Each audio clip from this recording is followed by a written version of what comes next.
Oh,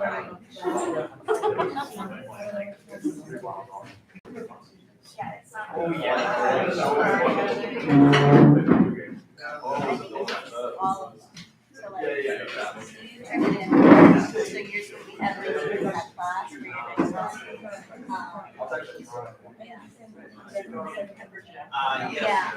Yeah, so like when I just did mine, that's for the. Good evening, everyone. Hello and welcome. I'm Lauren Shepard, Director of Events here at the Mechanics Institute. Thank you for joining us here for our program with Cristina Garcia for her new book, Vanishing Maps, and also for a celebration of National Hispanic Heritage Month.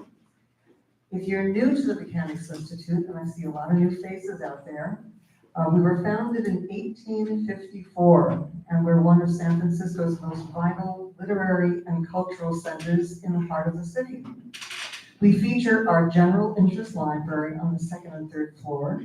We have an international chess club right down the hallway, and we have ongoing author and literary programs throughout the year, every day, and also Fridays, our Cinema Lit Film series. So please see our website at milibrary.org to see all the things that we offer. Also, for those of you who would like to take a free tour of the Institute, please come Wednesday at noon, and our librarians and staff will give you a wonderful introduction to the Mechanics Institute, the library, and everything that's going on here, and a little bit of history as well. After our conversation, we'll open up for a Q&A with you, our audience, and also we will have books for sale, and Cristina will be here to sign books for you. Cristina Garcia is the author of 8 novels, including Dreaming in Cuban, The Aguero Sisters, Monkey Hunting, A Handbook to Luck, The Lady Matador's Hotel, King of Cuba, and Here in Berlin. Her work has been nominated for the National Book Award and translated into 15 languages. Her anthologies include The Vintage Book of Contemporary Mexican and Chicano Literature, and for poetry, The Lesser Tragedy of Death.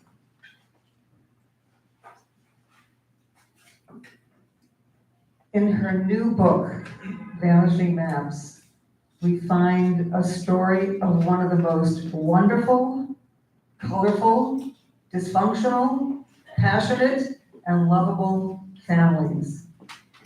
We see them 25 years later after Dreaming in Cuban, where all the characters and the members of the Del Pino family have been dispersed around the world to cities including Berlin, Moscow, Miami, Los Angeles, New York, and beyond, far from their native land, post-Cuban Revolution, and even beyond the land of the living. So I'd like to talk about, first of all, the theme of where is home?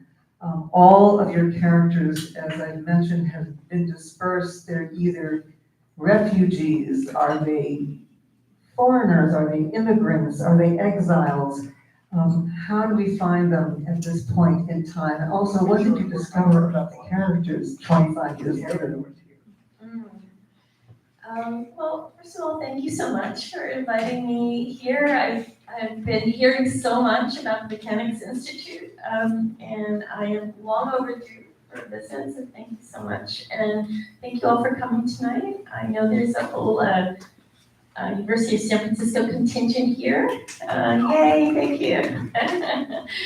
Anyway, so home is, I think for immigrants, for those who have been dislocated, you told me earlier tonight that you went from New York to Racine, Wisconsin, so dislocations happen across different kinds of borders.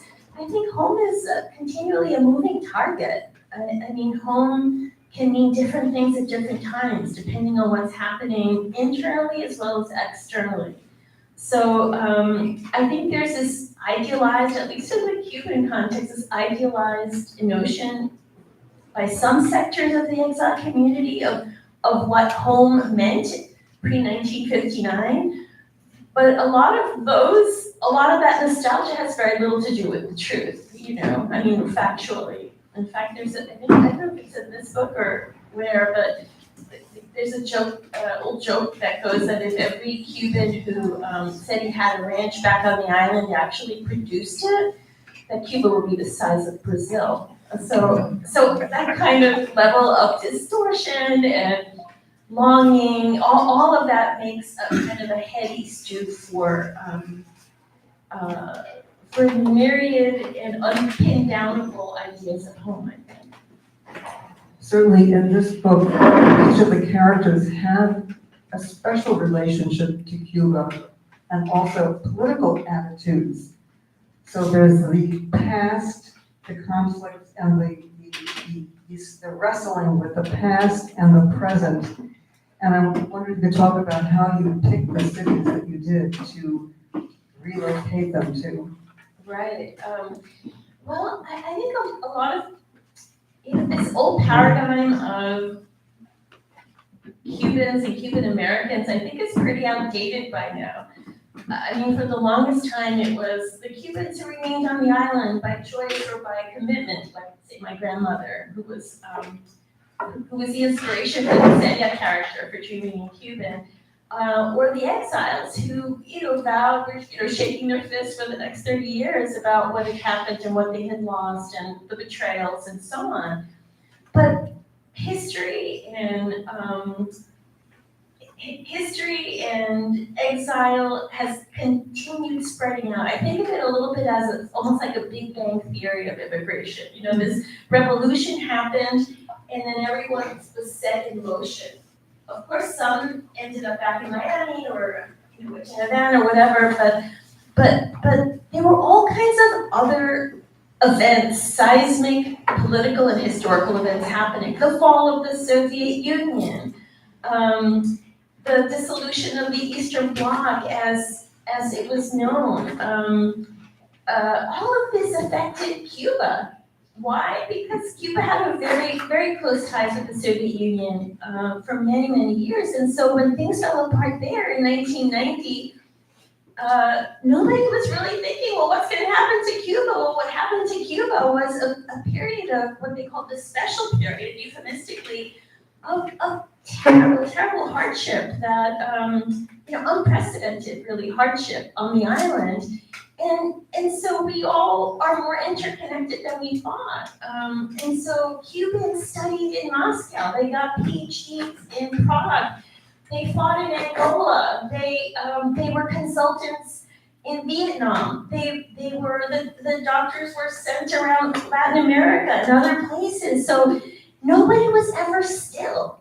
All of this in motionness, if that's that phrase of mine, keeps going, and that's what I became interested in. These continual, the gerund notion of immigration, the gerund ongoing notions of allegiances, and where do I belong? What does it mean to be Cuban? What is this hyphen even doing here when really I need 14 hyphens, And so I started tracking this family from Dreaming in Cuban into this new book, and I thought for me that book had been a discrete event, or I didn't think I was ever going to return to it.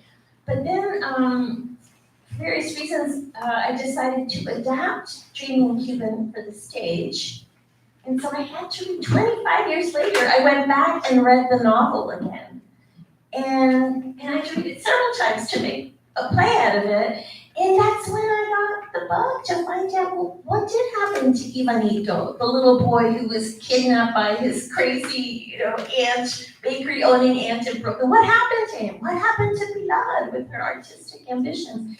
What happened to everybody? And so that's how this book was born, just out of my own curiosity and upending my assumptions about what I thought was a done deal. Right, and it's also, it really shows the trajectory of all the characters when you mentioned about Ivanito being actually abducted and, brought to the United States, brought to New York, and then you have Lourdes, who's, you know, she's totally anti-Cuban. I mean, she has this fanatical passion for this Elicio Gonzalez, parallel to Elian Gonzalez, the boy who's found, you know, who's a refugee and found in this little boat, you know, not boat, a inner tube, Right. and the whole issue of where does he belong? Does he belong in the United States, or does he belong with his uncle, or with the uncle, or with the father who was back in Cuba? So this issue of displacement, and displacement really comes to the forefront in a lot of your book. You know, Ivanito says, you know, I'm just going to quote that he says, the political and the personal are inseparable. They have basically been torn up by their roots. Their lives just happened by one upheaval or another. So there's, you have revolution, you have revolution, migration, and also dislocation. And these themes seem to follow all the characters throughout the book. But with Ivanito, he's haunted by the past, by his relationship with his mother and what his mother represents and where he is in Berlin. I wonder if you could talk about his conflict and how that manifests. Sure. And then do a step, if you would read from the book as well. Okay, sure. Well, as I mentioned a moment ago, that Ivanito Villaverde was just a boy, not even an adolescent, when his aunt, Lourdes, from Brooklyn, who has a bakery there from which she has vowed to fight communism with her crullers and cupcakes, she happens to be in Cuba going back for a visit, and the Mariel Exodus breaks out, which begins in the Peruvian embassy. There's a mass exodus. In the end, over 100,000 people left the island. But she uses that opportunity to kidnap her nephew and sort of put him in with all the other people who are wanting to leave the island. So everything is left kind of up in the air at the end of the book. There's quite a bit of ambiguity. But we do know that Ivanito was kidnapped. So what happened to him? You were talking about going from Brooklyn to Racine, Wisconsin. Well, imagine going from seaside Cuba to the heart of Brooklyn in 1979. It was, so I had to think about, well, what would have happened to him? What did happen to him? How did his cousin, Pilar, who was older and also living in Brooklyn, the daughter, how did this all come about? And so there, I had to, even though I made up these characters, I had to figure out what you were calling the trajectories, 20 years later, what had happened to them. So Ivanito ends up, he studied Russian in Cuba, which wasn't unusual in the 60s and 70s. So he studied Russian. He went to Brooklyn. His Pilar, his punk cousin, sort of took him under her wing. The pronouns. And anyway, long story short, I'm not being very clear. He ends up going to Moscow. And from Moscow ends up in Berlin. Essentially, he's a brilliant translator, fluent in 4 languages. That's what he does. But what he really loves to do is, and he's really good at it, is he's a drag queen specializing in Cuban divas from the 1950s forward. In fact, we were playing some of the music from Olga Guillo earlier, and also a little bit later, La Lupe. And so this is who he is. He's an amalgam of his history on Cuba, sort of the punk musical transition he went through with his cousin, and then his travels into what felt like home to him as well, which was Moscow. Okay, that was a long explanation, but And then to Berlin. And then he ends up in Berlin after the fall of the wall, because that's where all the artists ended up. That's where, Berlin in the 90s was almost like Berlin in the 20s, like the Weimar era. Anything was possible.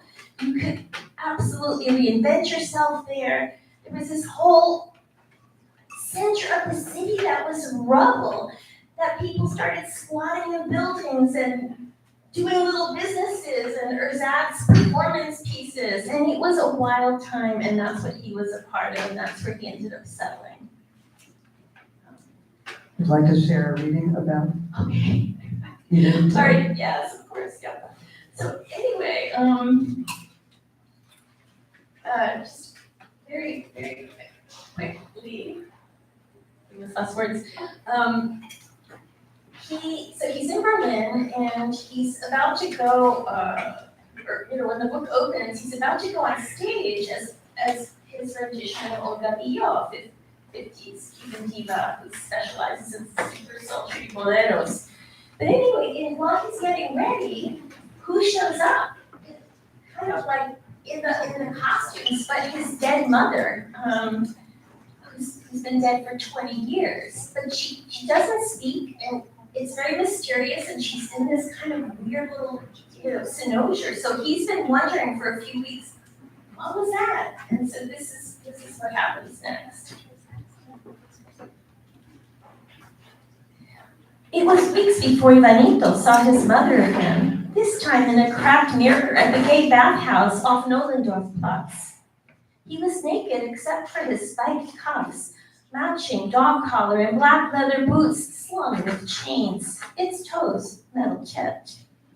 Nobody recognized him here, and he liked it that way.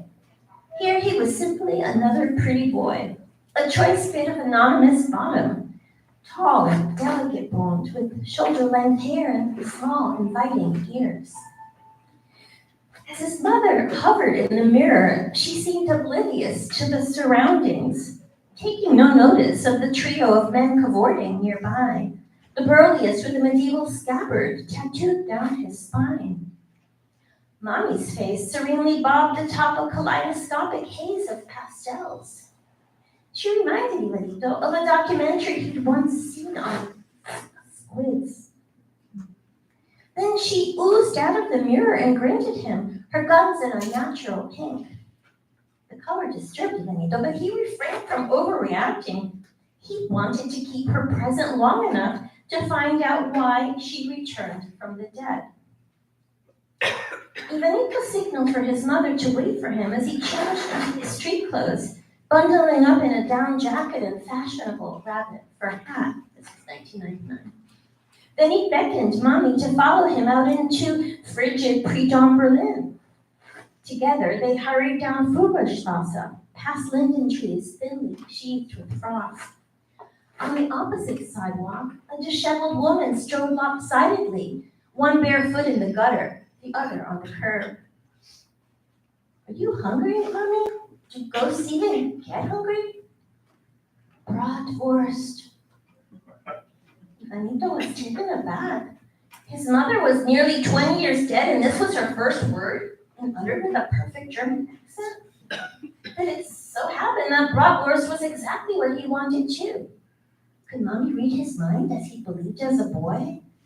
And where the hell had she learned German? Did people spontaneously become multilingual at death? He led his mother to a popular 24-hour Schnellenbus, and they got in line behind the city's haggard demi-monde, who were stamping their feet to stay warm. Nobody seemed to notice her at all. Was she invisible to everyone but him? Ivanito ordered 3 bratwursts and offered one to his mother. Mommy absorbed it all, sausage, rolls, spicy mustard, into her billowing mists, and issued a demure burp. Impressive, he thought, devouring his first bratwurst and attacking the second. His hands were greasy from the mess. His mother declined a napkin. ¿Quieres más? He asked. Home. Mommy's voice was barely audible. Home? Ivanito was unnerved. What did she mean by home? Home to his Charlottenburg apartment less than a mile away? Home to their tumble-down house back on Palma Street? Or was home with his mother in the realm of the dead? Overhead, a flock of gray-lag geese was flying south, mysteriously in winter. They should have left a month ago. Ivanito broke into a run until he too felt like he was flying.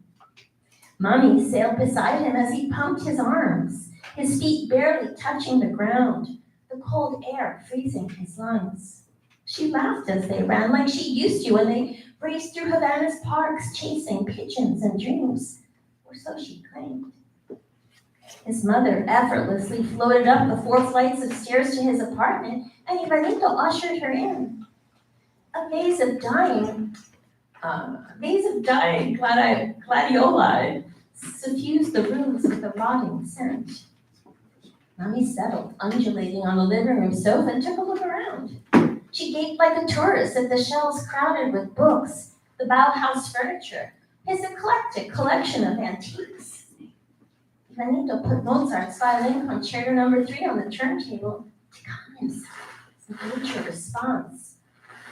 She began awkwardly swaying to the music as if it were danceable. In another life, Ivanito might have become a classical musician, played the violin's dangerous nerve endings. Instead, he became a translator, fluent in Spanish, Russian, English, and German. Ivanito translated these languages, but also their cultures, their histories, their erotics, their losses, shape-shifting from one lexicon to the next. Por favor, Mami, he said softly, can you stay a while? I have a million questions. Ivanito poured her a generous tumbler of rum and another one for himself. She belted hers back without ceremony, then held up her glass for a refill. Things couldn't be stranger, yet they felt oddly familiar to him. What would it take to tip him to insanity? Quisiera. His mother's voice was gentle, at its most maternal. She leaned toward him, and Ivanito surrendered to the lost pleasure of her embrace.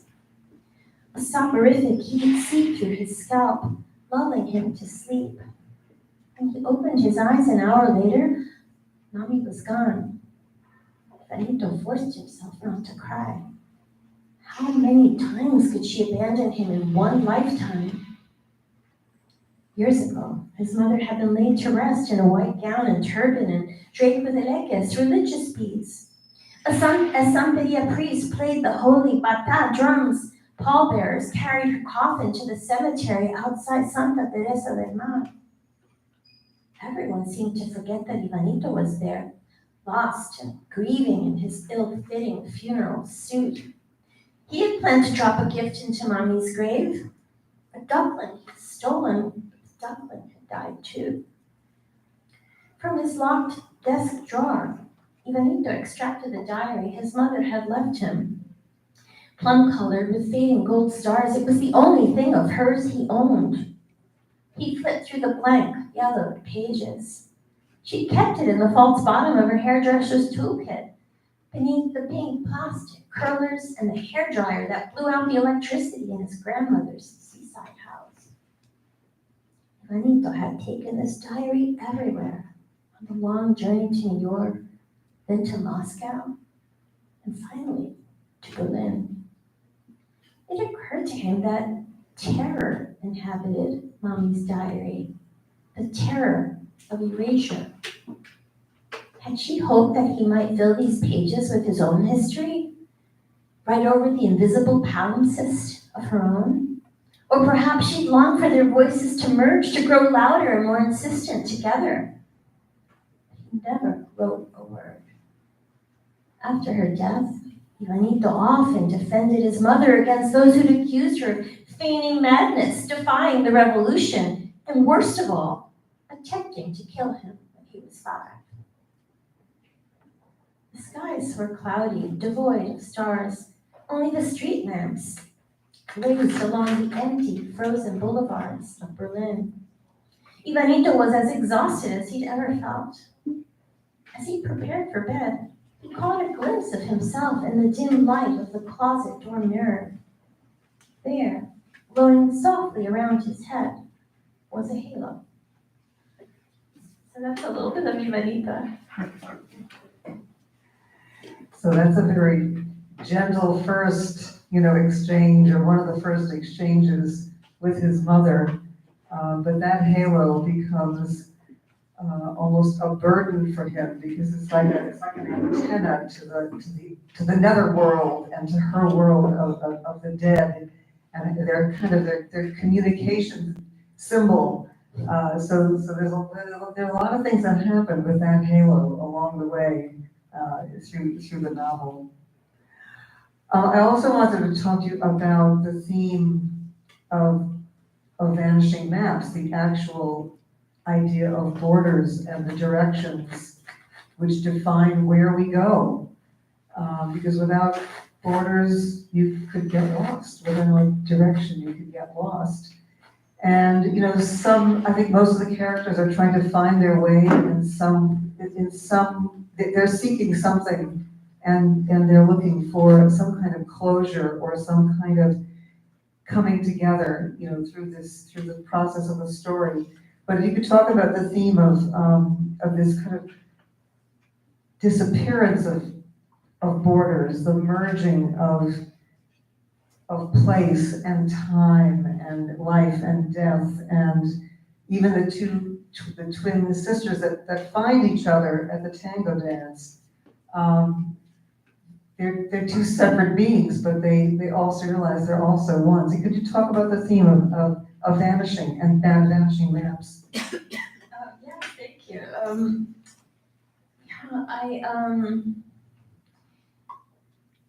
I didn't know what I was writing for the longest time. It was such a mess, and I know there are writers here in the audience, so you know what I'm talking about. But kind of in the middle of the morass, so one of these depressing days where I didn't know which way to go, I came across, and it became the epigraph for the book, I came across this quote by Günter Grass, a German writer. Some of you may know him from the Tin Drum and other works. But he writes, "No border holds forever." And I don't know what it was, no border holds forever. Those 4 words felt like a kind of like a magical, like a potion or a magic word to get into the kingdom or something. In other words, that I didn't have to figure it all out. The point was that it was, as I was trying to say earlier, continually in flux. These ideas of borders, of boundaries, of even transgressions, all of this is continually altering, just the way language is altering, just the way they're aligned. These borders are, first of all, artificial to begin with, perforated, secondly, porous, and then, what was once firm is no longer. And I think it's the case with all of us in certain ways. We keep morphing into other people, other allegiances, other senses of belonging. And this is, I think, all the more compounded when you're an immigrant or come from an immigrant family, and when you're trying to negotiate more than one culture, and within the cultures, all the differences and diversities and dangers that exist. There's always tripwires. Tripwires are also boundaries. So I just gave up the idea of trying to define it and made it's a continual change and indefinability the point in a way. It's a very powerful theme, and also I wanted to also point out that the Cuban Revolution is one catalyst, but there's so many catalysts in the book that also refers to this as you're dealing with the fall of the Berlin Wall, and believe me, I had to go back and when did that happen? I had to go on the internet and yes, the Cuban Revolution, 1959. Berlin, fall of Berlin Wall was 1989, and then of course the breakup of the Soviet bloc countries, like the timeline, and also these huge, almost cataclysmic, events that affect the nations and the citizens and the people and the individuals. I mean, as we see, Russia invading Ukraine, just going right through a border of a sovereign country, and how it affects the whole world, and also the citizens and us too. But very powerful. And of course, most of you know that Cristina was also a journalist in her earlier career. And if you could just talk about that and how you place these seminal events throughout the novel and the places where the characters have landed as their new homes are also so tied into those events. Right, yeah, no, my background is really in studying political science and history and economics. That's what I did. I didn't get an MFA. And also as a journalist, you don't always have much time to do it, but it's who, what, when, where. You're trying to figure out what are the constellation points that are necessary to tell the story. And so I think for me, there is no individual story or little history story without the big H history. And unfortunately, the big H history largely ignores the countless little histories that are being lived out because of what has been raining down on them. So from the very beginning, from Dreaming in Cuban, my interest was in closely examining and making space for the lives of people who were affected by occurrences, cataclysmic, seismic, dislocate, all of that, and how it trickled down on them and their relationships and the particularities of their lives. Did it turn sister against sister? Who left? Who stayed behind? What resentments ensued? Was forgiveness possible under the circumstances? Was it a matter of life and death? And to this day, I love the two things I mainly read are history and poetry. And I never read a history book without finding almost like little slits or little possibilities when I read the way the bombing of the Berlin Zoo happened 3 or 4 times. That to me, there's so much more story there. So suddenly the crocodiles are loose in Berlin and frightening the housewives who were just trying to get some water on the corner. So everything for me is rife with possibilities. Where are the untold stories of the larger stories that we're told? How do we push back with the intimacy and the intricacies of real lived lives, not the official histories that bury us alive? Well, speaking of also your love of poetry, politics and poetry, the book is just filled with such gorgeous poetic descriptions. And also these absolutely hilarious situations.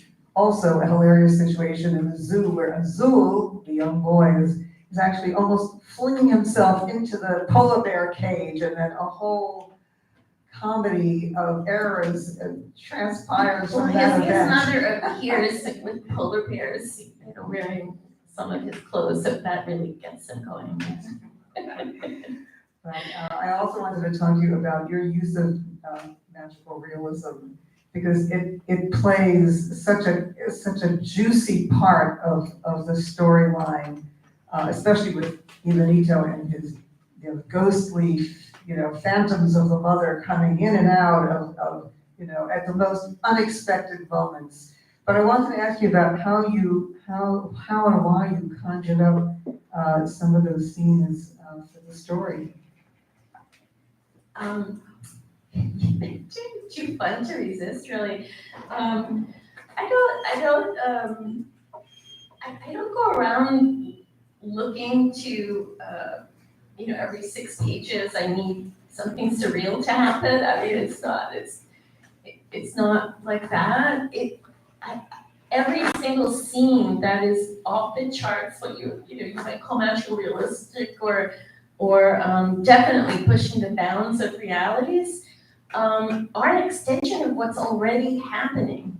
They're an extension of character, they're an extension of the preoccupations of all of these characters.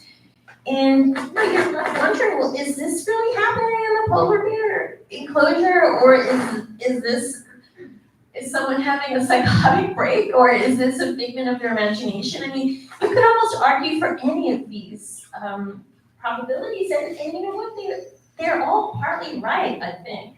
You know, I think in moments of stress, of heat, of dislocation, we imagine all kinds of things.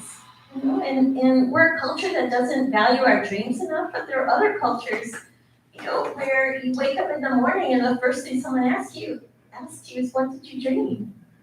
What's going on with your dream? What are you dreaming, right?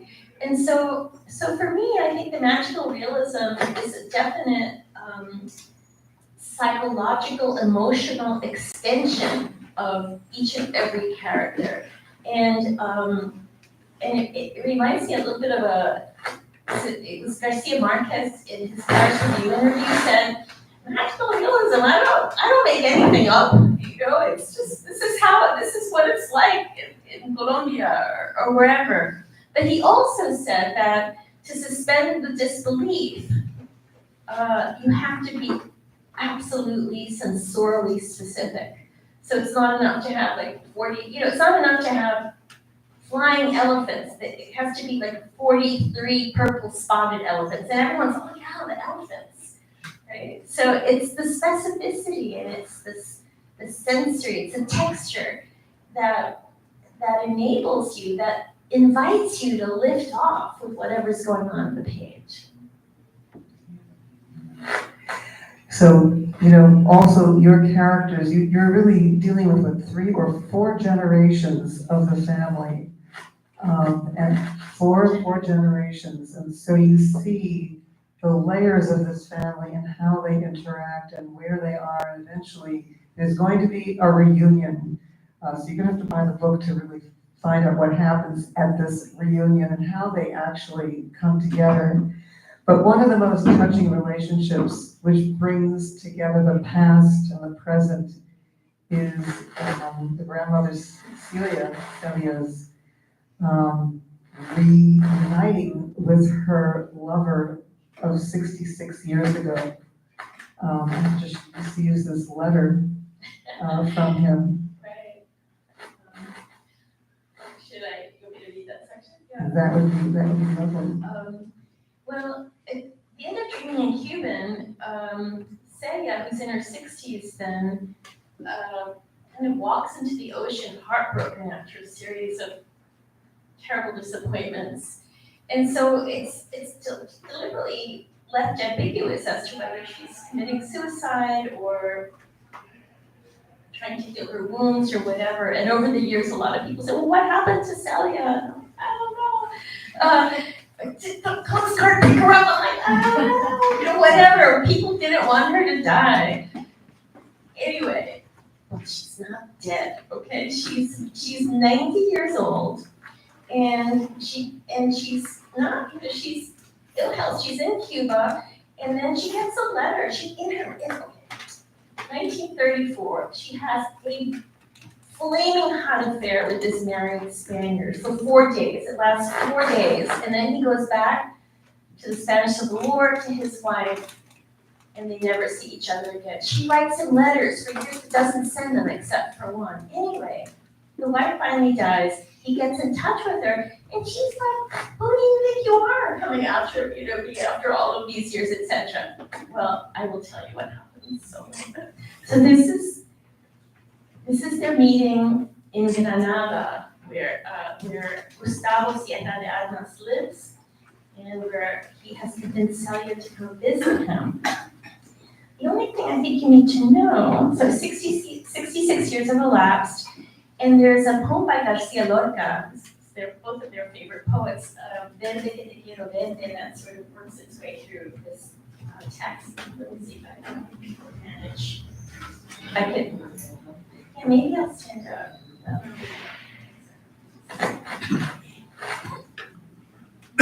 Not the most coordinated person. Can you hear me okay? I'm told I have to kind of swallow this thing so that I'm audible. Okay, so, yeah, so the poem, they're in Granada, and this is their first meeting. They're meeting at the airport. so which the lovers meet in Granada after 66 years.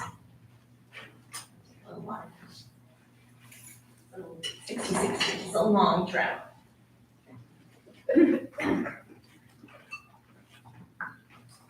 Celia spotted him first.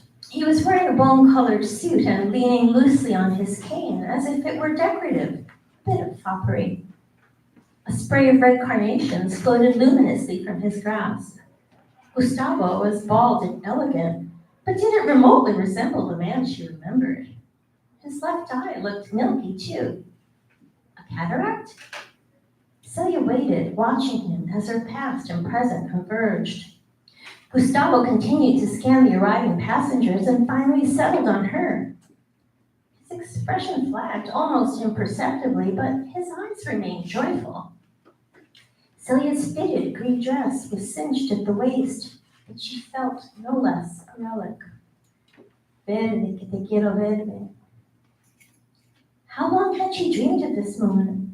But in her dream, she and Gustavo were the same age as they'd been in 1934. Supple-skinned, indefatigable, lovesick. Youth was an immortal god, and they had been gods together. Yet this old man didn't displease Celia either. His face was baby smooth, almost pearlescent, and she had to stop herself from stroking his cheek. Mi amor. Gustavo dropped his cane with a clatter and moved toward her, arms wide, carnations drooping. His gait was confident, though lurching. He stood before Celia, unblinking as a child, searching for who she'd once been inside of who she was now. He cupped her chin with a papery hand, his fingers gnarled, knuckles shining, as if he polished them for the occasion. You haven't changed a bit. And Gustavo leaned toward her with lips redolent of eucalyptus and kissed Celia full on the mouth, the tip of his tongue skirting hers, oblivious to the sea of rushing, irritable travelers around them. Verde viento, verdes ramas. So we begin with a lie? Celia was startled yet quietly delighted. Gustavo's kiss registered seismically in her body, in its crevices and hidden rivers. Who knew she was still capable of such heat? It always began with the tongue, she thought, that most miraculous of muscles. A part of her didn't want to waste another minute in small talk, preferring to lock themselves up in a hotel room for 4 more days. That would add up to 8 days of bliss in one lifetime. How many people could claim even that? It's no lie, Gustavo said simply, glancing at the carnations now scattered on the foam marble floor. His teeth were naturally white. Were they dentures? Would he need to remove them at night, brush them like a precious accessory, drop them in a glass fizzing with cleaning tablets? What other grisly details awaited them? What they needed, urgently, was an armoire in which to store all the telltale signs of old age. Joint ointments and reading glasses, incontinence pads, blood pressure medications, orthopedic inserts, enemas, antacids, compression socks. There were no lasting remedies for their beleaguered bodies. Unruly sags and pouches, arthritic creaks and drooping declivities, acres of wrinkles, meshwork of varicose veins. Only moonlight and artful camouflage could save them. Should I keep going? Yeah. Celia ignored the pain in her neck from the immobilizing flights. Her ankles were swollen, her stomach acidic, and cold air had settled in her knees. She'd hardly slept, only a sporadic dozing that left her frazzled. At a lingerie boutique at the Madrid airport, where Celia caught a connecting flight to Granada, she'd splurged on a lacy red push-up bra with matching panties. If that wasn't optimism, what was? The checkout clerk had curiously reviewed her selections, but Celia refused to submit to any transgenerational camaraderie. Verde, que te quiero verde. No. No what? You're shaking your head? He looked bemused, but with a hint of worry. Oh, I was just thinking of other things. I stand before you after 66 years, and you're distracted? I must look like hell. Celia laughed. They held each other's gaze for a long moment, ignoring the loudspeakers announcing flights to Marrakesh, Nairobi, Sao Paulo, Calcutta. On her deathbed, Gustavo's incurably jealous wife had made him swear that he wouldn't contact Celia again. But death, as everyone knew, broke every promise. Bajo la luna gitana. Let's both enjoy our beautiful lives, Celia said, her flirtation surfacing, and promise each other this, that in the time we have left, we'll always choose a good story over the truth, unless the truth is the better story. But how will we know the difference? We won't, that's what I'm telling you. Coño, is she gonna have to explain everything to him? Tell me what, Gustavo insisted. ¿Qué cosa? Celia turned her head the better to hear him. Her left ear felt clogged as if stuffed with cotton, a residual from the ear-popping flights. She felt a headache coming on too. Nothing a cafecito with extra sugar wouldn't fix. About truth. Aye, but it doesn't matter. The last thing Celia wanted was to rehash the past. Give us that. She was hearing Granada, wasn't she? Their memories were crumbs, subject to birds, to breezes. They had no time to grow old all over again. But a little flamenco, a gypsy moon, a night to sing, to dance, to fling themselves back into the heart of love. Verde carne, pero verde. I want you to believe everything I tell you. Gustavo was resolute. He slipped a pair of wire-rimmed glasses from his jacket and put them on. His eyes grew enormous behind the lenses, like a tree frog's, but better to track her with. I'll believe everything you tell me, true or not. Celia was impatient to stop this nonsense before it went any further. There was no time to waste. After the tremendous effort to get here, she feared losing her nerve. And then that first kiss. And I need you to forgive me. How Catholic of you, Celia said brusquely. How far is the Alhambra from here? I'm serious, Celia. How far? Not too far, but I'm not ready for us to be tourists yet. I'm here. Isn't that forgiveness enough? Might just be curiosity. I've traveled a long way. Celia was hungry and cranky, and her head throbbed from the lack of caffeine, and in circles, it seems. Progress is always circular. Como ojos de fría plata. Celia didn't remember Gustavo ever being this stubbornly garrulous. It was not an appealing feature. You know the most crucial thing I learned when I traveled? Gustavo jumped on. Maybe if she remained silent, if they both remained silent, if their mouths were no longer diverted by the impositions of language, their bodies would take the lead. I think I might stop there. Okay. Yeah?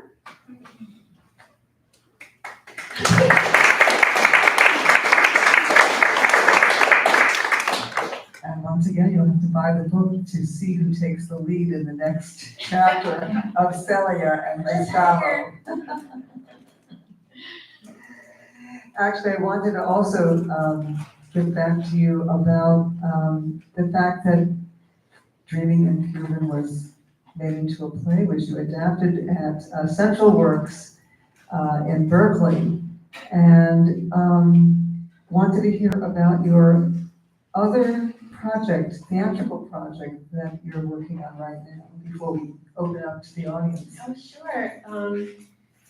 I actually, Central Works in Berkeley is a little bit of a home for me. I hadn't written any plays before, and they produced 3 of my adaptations of my own novels. So I wanted to branch out. I am, those of you, I don't know if anyone's here from San Francisco State, but Caro de Robertis teaches there, and she was a graduate student when I was teaching at Mills years ago.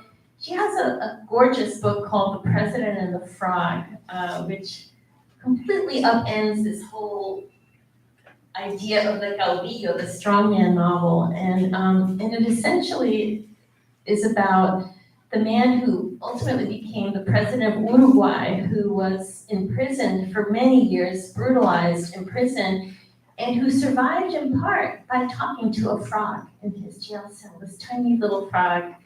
Anyway, I was enchanted by the book. It's beautifully written. I've read it multiple times, and I was just thinking it would make a great play. And I've been working on it for a while, but it's very, very tough because those of you who maybe write theater, I know you do, Laura, it's a whole different thing. The clock is running, conflict is continual, and there's no room, there isn't all that much room, there's no interiority essentially. Everything has to be action, either in deed or in word, for it to kind of, that's what propels it forward. But essentially, there isn't that much conflict between the president and the frog because the frog they like each other. You know? So they're not fighting. There aren't really any problems. And so I'm kind of creating problems. And I'm like, but that's not the point. You know, that wasn't what happened. And so I don't ultimately, honestly know what's going to happen to the president and the frog. It may just remain as the gorgeous novel it is without my mantling their relationship. So that's where I'm at with that.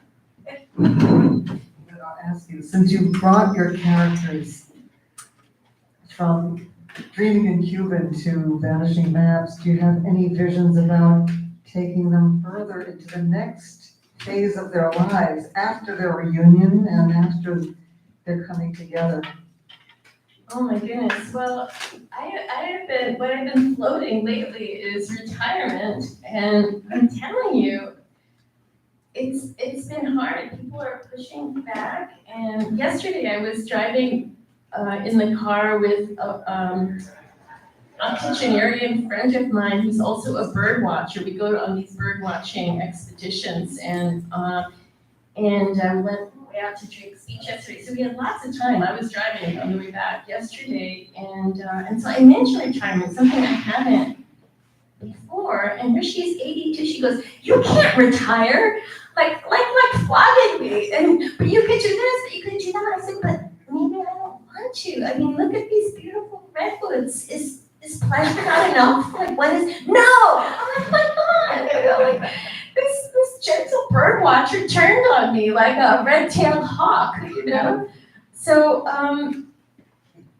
that's not really an answer, is it? So, but I don't know. I'm toying with the idea that maybe, you know, I bookended it. You know, in the beginning of Dreaming, and then this book at the end. I have some ideas. I mean, I'm always interested in stories, but I'm also interested in other things, and I'm happy to be a humble beginner at stuff. You know, pottery, bird watching, anything. I'm open to suggestions, guys. Travel. Traveling, of course. That was the other thing I was going to ask you. If you had spent time in the various cities where everyone resides. Pretty much everywhere except Moscow. Yeah, because obviously hard to get to Moscow these days. But I had been to Russia since St. Petersburg a number of years ago, and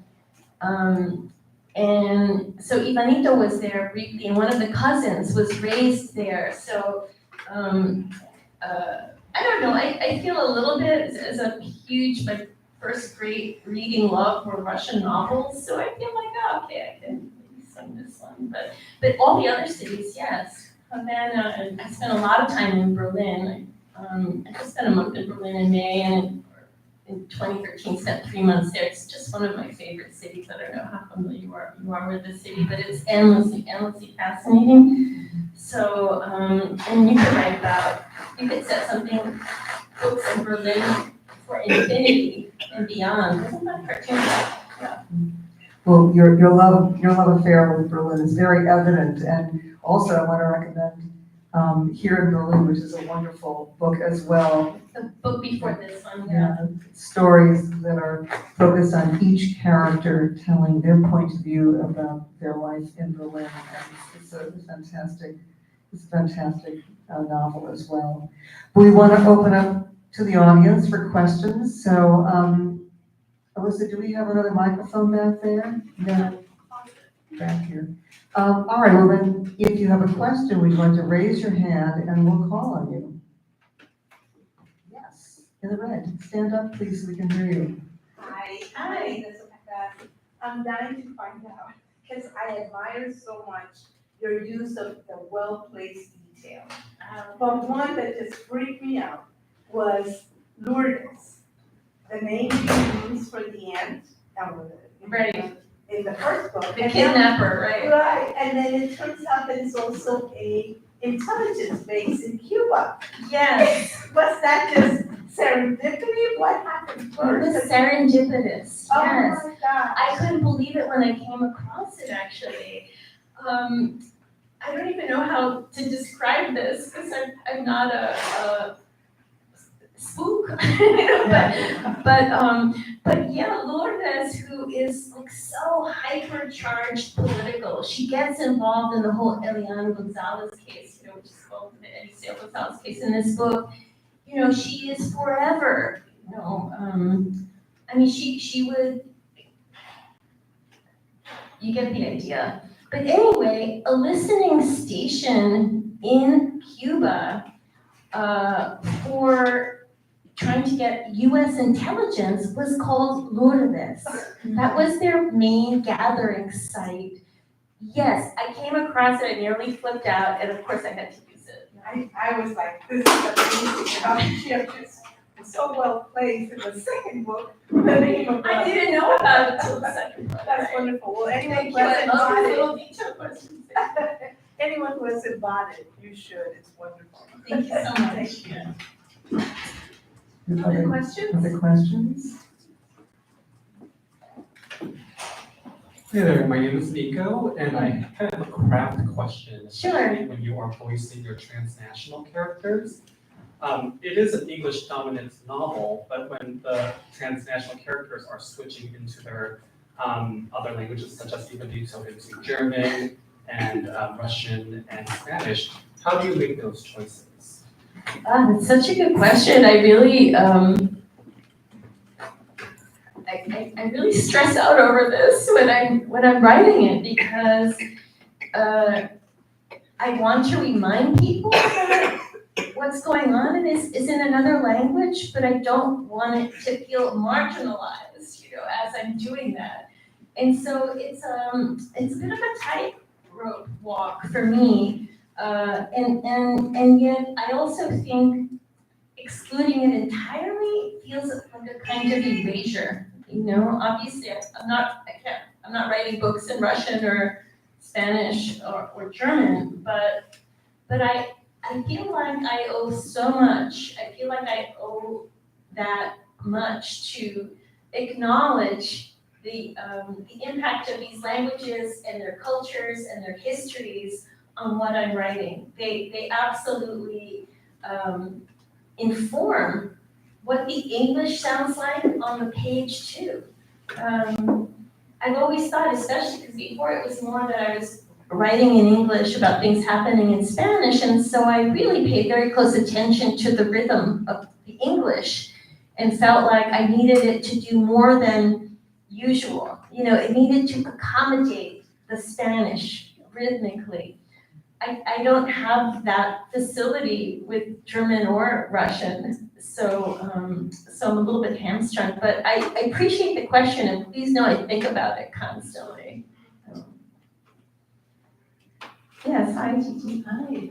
So when you're writing dialogue, like for King of Cuba, which I saw and loved, does that, what you just described when you're writing a novel, does that come into play even more or in a different way when you're writing for your actors?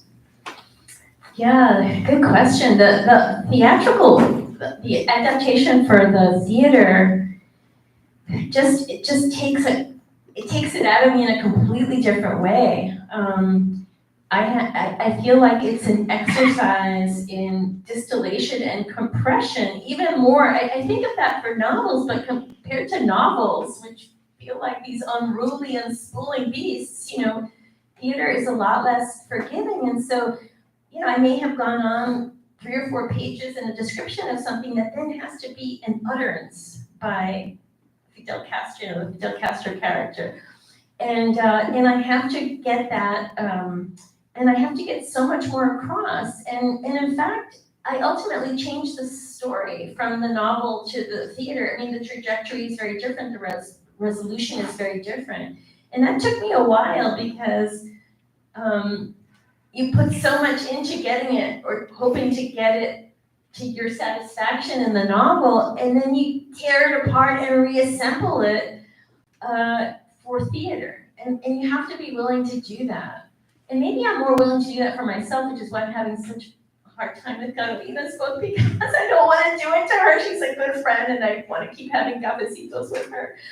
So, but yeah, you have to be willing to tear it apart and reassemble it and have it resurrect in new iterations. Did I answer your question? Not really. Okay. Try me again, because I'm like, It's interesting though. I meant like if you're casting a play, right? oh, casting. And then, so if you have actors who are bilingual, Spanish, English, but you wrote the play in English, does the cadence of their voice, how does that?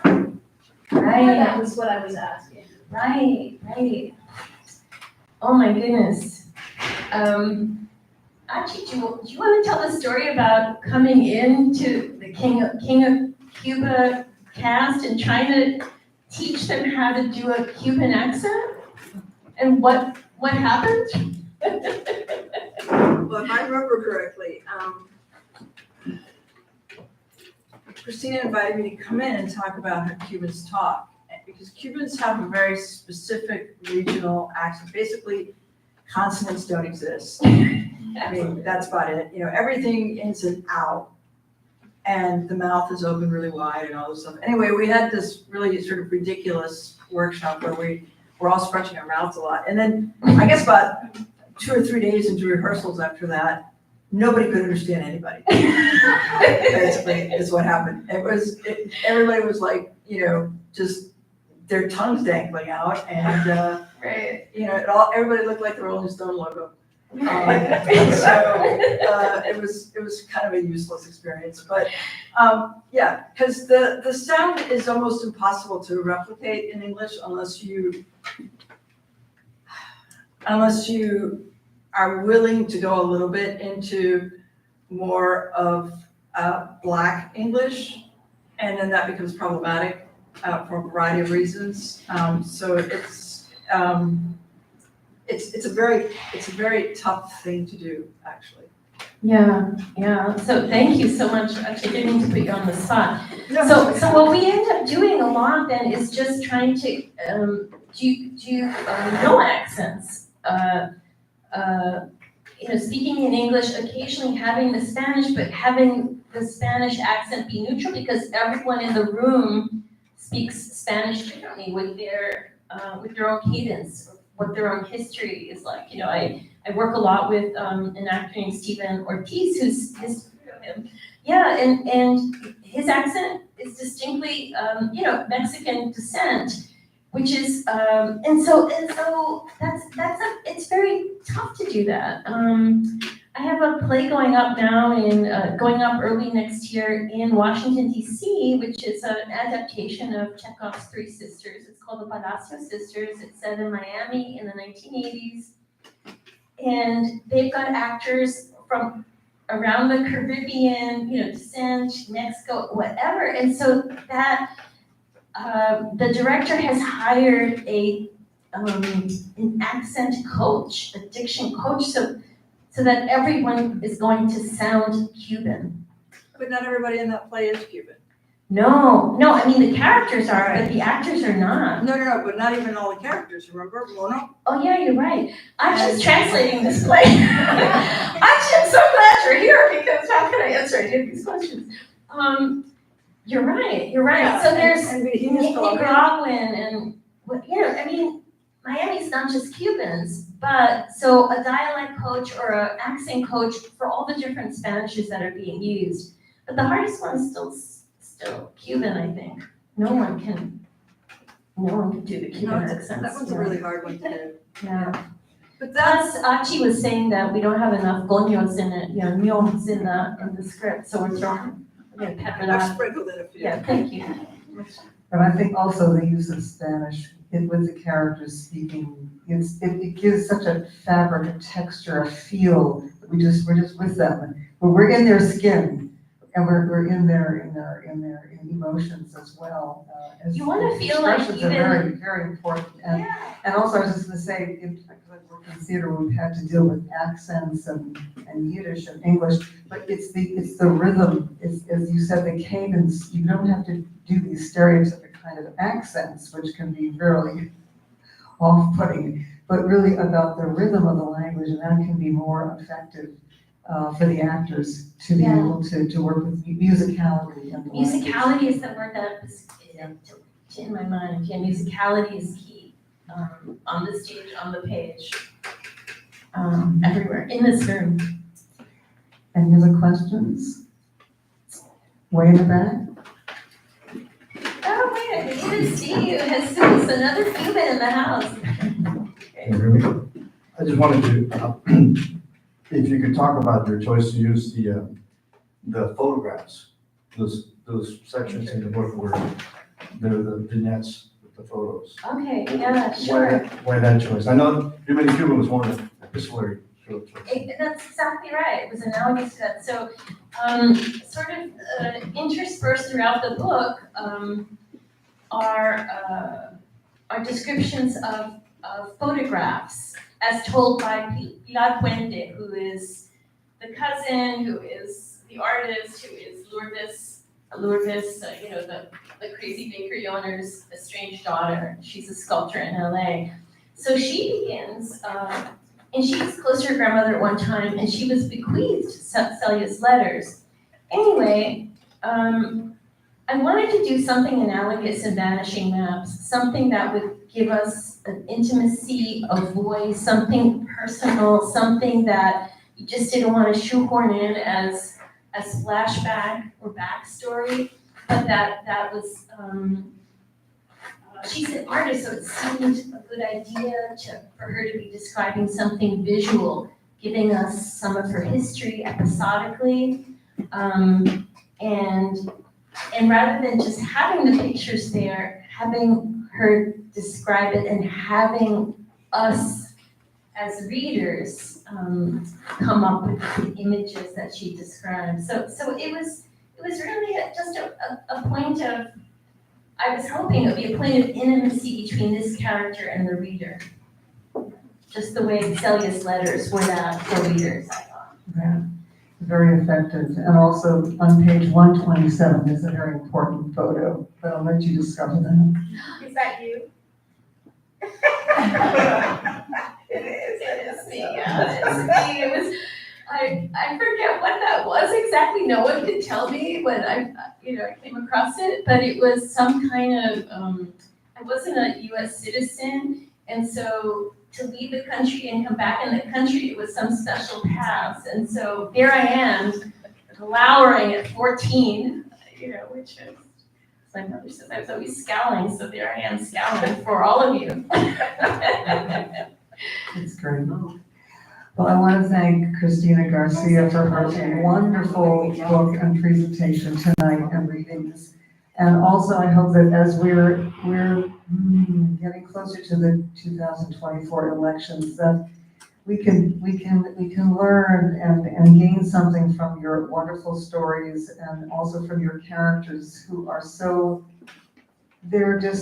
they're so opinionated, they're so passionate, they're so buoyant and resilient. And I hope some of that buoyancy and resiliency, even with all the different political opinions that get bounced around in this novel, will give us a little resilience as we go forward with all of our political divisions and hopefully bring us together as an American family. So I want Thank to you so much, Laura. Thank so you, much for Christina. your kindness and your wonderful questions. and brava. Thank you. And thanks to all of you.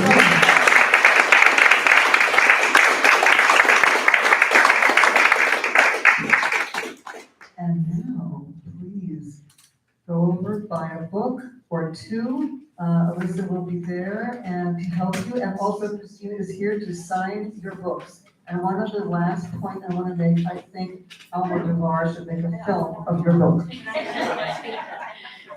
Thank you all. And just if you want to even just come and say hi, do that too.